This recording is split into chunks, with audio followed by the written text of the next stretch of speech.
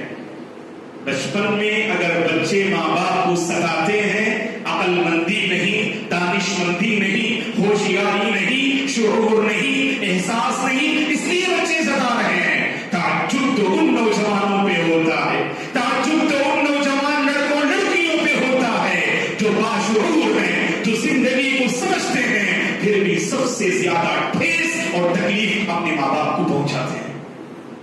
اللہ کے نبی نے فرمایا یہ عمل ایسا ہے، یاد رکھنا، یہ دنیا بھی آپ کی تباہ کرے گا، آخرت بھی آپ کی تباہ کرے گا۔ ماں باپ کے آنسو کافی ہیں آپ کو برباد کرنے کے لیے۔ اللہ کی خاطر ماں باپ کو ستانا نہیں دوستو، ماں باپ کو رلانا نہیں۔ یہ بات ہم جب سنتے ہیں عمل کی کوشش کیجیے۔ کتنے ایسے بچے ہیں جو اپنے ماں باپ کی عزت نہیں کرتے۔ بچپن میں آپ نے اپنے ماں باپ کو جس انداز سے بلایا، اب تو باشعور ہے نا، آپ پسند کرتے ہیں اپنے سے بڑوں کو آپ اس انداز سے مخاطب کریں جیسے چھوٹوں سے مخاطب ہوتے ہیں۔ آپ ان الفاظ کو ہم زبان پہ لانا بھی پسند نہیں کرتے۔ ایسے بعض بچے ہیں جو اپنے ماں باپ کی عزت کرنے کو اپنے لیے شرم محسوس کرتے ہیں۔ اللہ ایسے بچوں کو ہدایت دے۔ نہیں دوستو، آپ نے سب کو خوش کیا، سب کو راضی کیا۔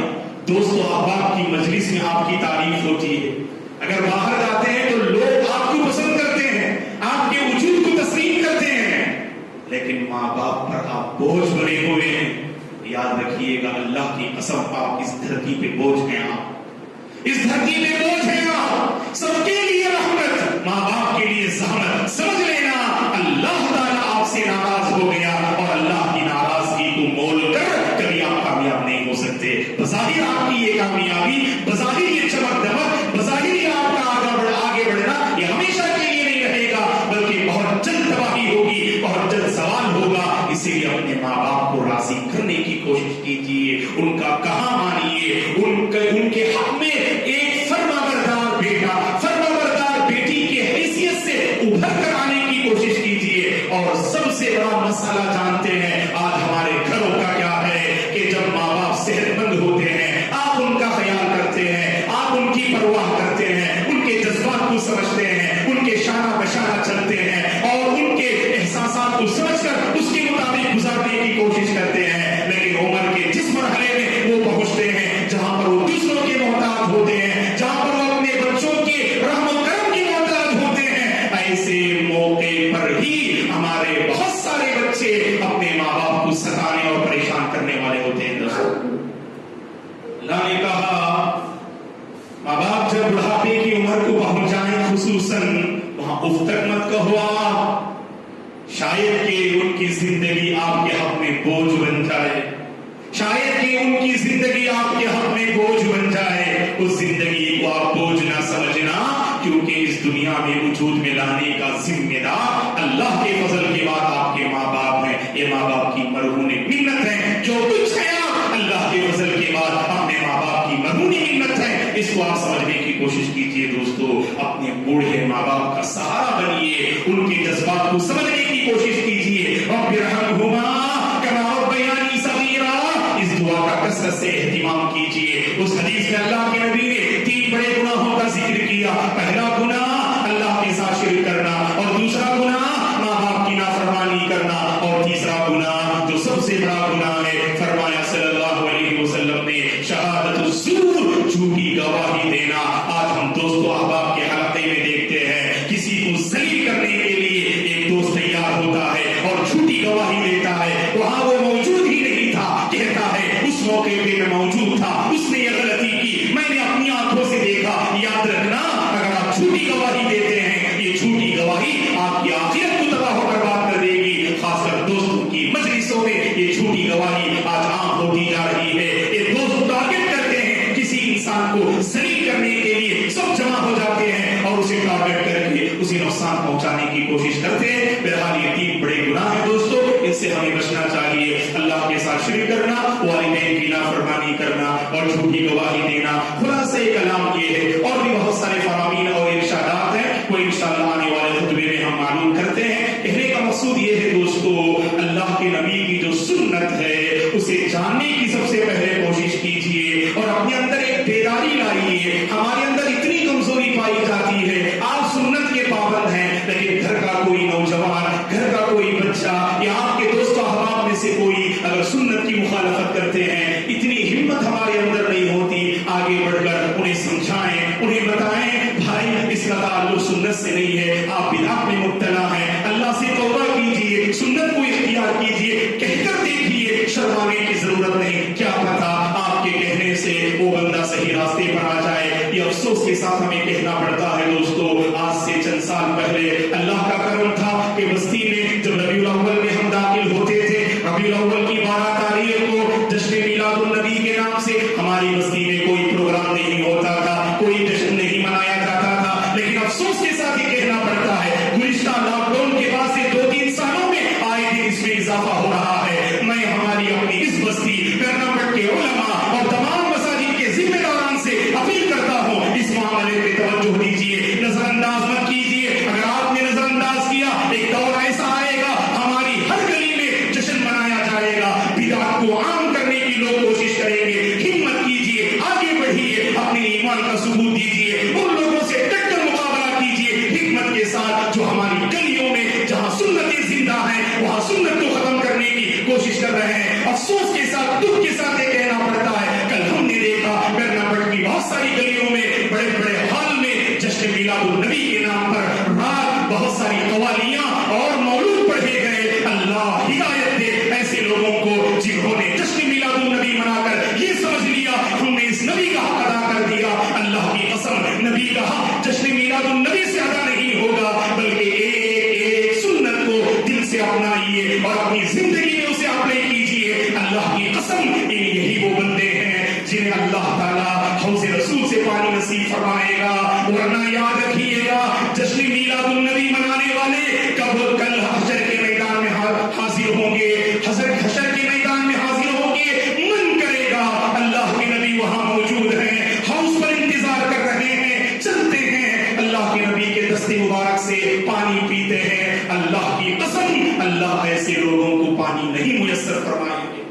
اللہ کے نبی فرمائیں گے انہی لوگوں کو دیکھ کر دوری ہو، دوری ہو، ان لوگوں نے میرے بعد میرے دین کو بدل کے رکھ دیا. تو میرا حال دوستو، معاملہ بڑا نازک ہے، یہ کمپرومائز کرنے والا مسئلہ نہیں ہے. سمجھانے کی کوشش کریں اچھے انداز سے. مسجد ماشاءاللہ میجارٹی بہت سارے احباب کی ایسی ہے کرناٹک میں جو سنت پر قائم رہنا چاہتے ہیں. آج ہماری اپنی گلیوں میں ایک دور تھا کہ بالکل کرناٹک کے آخری علاقوں میں لوگ جشن مناتے تھے، لیکن بالکل درمیانی حصوں میں لوگوں نے جشن منانا شروع کر دیا ہے. اگر ہمارے اندر اب بھی بیداری نہ آئے تو یاد رکھیے گا کہ گھر گھر میں یہ بدعت داخل ہو جائے گی اور ایک دور ایسا آئے گا سنت کا خاتمہ ہو جائے گا اور لوگ اس جشن کو دین کا حصہ سمجھ بیٹھیں گے. تو لہٰذا دانشوران ملت، کرناٹک کے علماء اور ذمہ داران مساجد کی یہ بنیادی ذمہ داری ہے، سب مل جل کر اس معاملے کو اور اس مسئلے کو حل کرنے کی کوشش کریں. اللہ سے ہماری دعا ہے اللہ تعالیٰ زندگی کی آخری سانس تک ہم سب کو سنت پر باقی رکھے،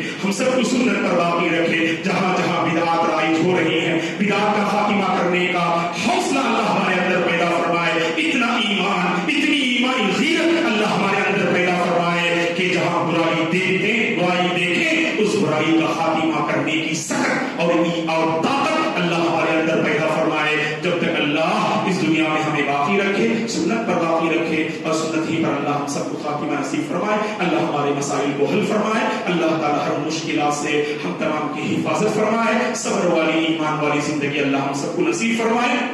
اللہ تبارک و تعالی ہم میں سے وہ لوگ جو پریشان حال ہیں کاروبار اور تجارت کو لے کر، اللہ سب کی پریشانیوں کو دور فرمائے. امن و سکون والی زندگی نصیب فرمائے. سنت والی زندگی اللہ ہم سب کو نصیب فرمائے.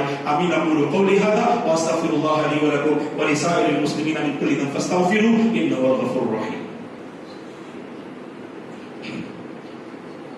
ان الحمد لله نحمده ونستعينه ونستغفره ونعوذ بالله من شرور أنفسنا ومن سيئات أعمالنا من يهده الله فلا مضل له ومن يضلل فلا هادي له وأشهد أن لا إله إلا الله وأشهد أن محمدا عبده ورسوله أما بعد فأعوذ بالله من الشيطان الرجيم إن الله وملائكته يصلون على النبي يا أيها الذين آمنوا صلوا عليه وسلموا تسليما اللهم صل على محمد وعلى آل محمد كما صليت على إبراهيم وعلى آل إبراهيم إنك حميد مجيد اللهم بارك على محمد وعلى آل محمد كما باركت على إبراهيم وعلى آل إبراهيم إنك حميد مجيد اللهم أعز الإسلام والمسلمين اللهم انصر الإسلام والمسلمين اللهم احفظ الإسلام والمسلمين اللهم إنا نسألك علما نافعا ورزقا طيبا وشفاء من كل داء وعملا متقبلا اللهم لا تدع لنا ذنبا إلا غفرته ولا هما إلا فرجته ولا دينا إلا قضيته ولا مريضا إلا شفيته ولا حاجة من حوائج الدنيا والآخرة إلا قضيتها يا رب العالمين اللهم اشف مرضانا ومرضى المسلمين اللهم ارحم موتانا وموتى المسلمين اللهم أرنا الحق حقا وارزقنا اتباعه وأرنا الباطل باطلا وارزقنا اجتنابه رب ارحمهما كما ربياني صغيرا ربنا آتنا في الدنيا حسنة وفي الآخرة حسنة وقنا عذاب النار اللهم إنا نسألك حسن الخاتمة اللهم بارك لنا فيما رزقتنا وبارك لنا في علمنا وبارك لنا في أعمالنا وبارك لنا فيما رزقتنا اللهم إنا نسألك الهدى والتقى والعفاف والغنى عباد الله رحمني ورحمكم الله فأعوذ بالله من الشيطان الرجيم إن الله يأمر بالعدل والإحسان وإيتاء ذي القربى وينهى عن الفحشاء والمنكر والبغي يعظكم لعلكم تذكرون اذكروا الله العظيم يذكركم ولذكر الله تعالى أكبر والله يعلم ما تصنعون